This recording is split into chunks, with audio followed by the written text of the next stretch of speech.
Returning now to one of the day's top stories, Qantas boss Alan Joyce says Qatar Airways would distort the market should the Middle Eastern carrier's request for more international flights out of Australia be allowed. It comes as he handed down a record $2.5 billion profit and signalled more to follow. Joining me now live is the Shadow Trade and Tourism Minister, Kevin Hogan. Thank you so much for joining us. So, distort the market, is that a good enough reason in your view?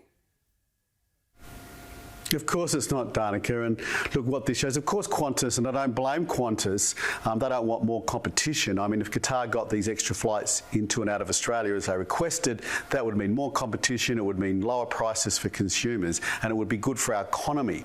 Wouldn't be good necessarily for Qantas because they would have more competition and therefore may have to lower their prices. So, look, understand what Alan Joyce is saying, and he's looking after the shareholders of Qantas and his profitability. But what hasn't been answered here, Danica, is the Minister has never explained why she has made this decision. She's dodging and weaving on this. There's been no transparency about this.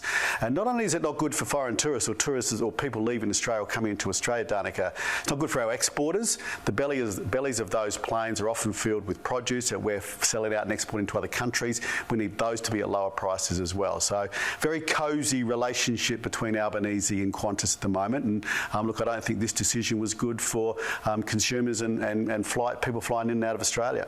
The Australian is reporting this morning that Qatar's application for more flights had been signed off by the relevant government departments, but was killed by Cabinet. So, do you think Canberra is too close to Alan Joyce? Do you hold concerns?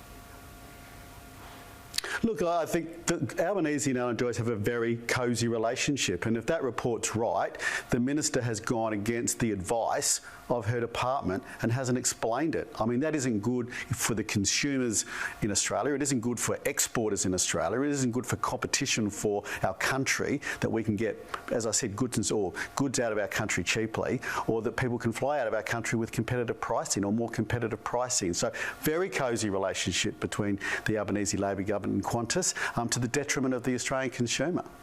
Let's move on now to one of our top stories today. The Australian Electoral Commission has confirmed that ticking the box on the referendum ballot paper rather than writing yes could count as a yes vote. Is this all a bit of a beat up? I mean, can't voters just follow instructions as normal like they do in every general election?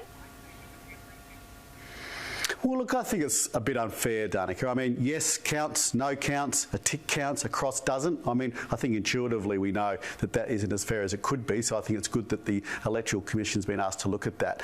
But there's a bigger issue here, Danica. Look, the odds-on favourite date for the referendum is October the 14th. We think the Prime Minister will announce that next Wednesday. Now, what I think is going to happen on October the 15th, what I know that's going to happen on October the 15th, regardless of the result, is that Australia, we are going to wake up as a divided country.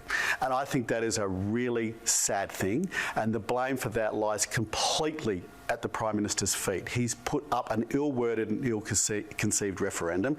He himself called anyone who was advocating for the no case a scaremonger and a chicken little. A chicken little, someone who's an alarmist. So he's basically saying anyone who's voting no is an alarmist. That's not what a statesman does. That's not what a statesman says.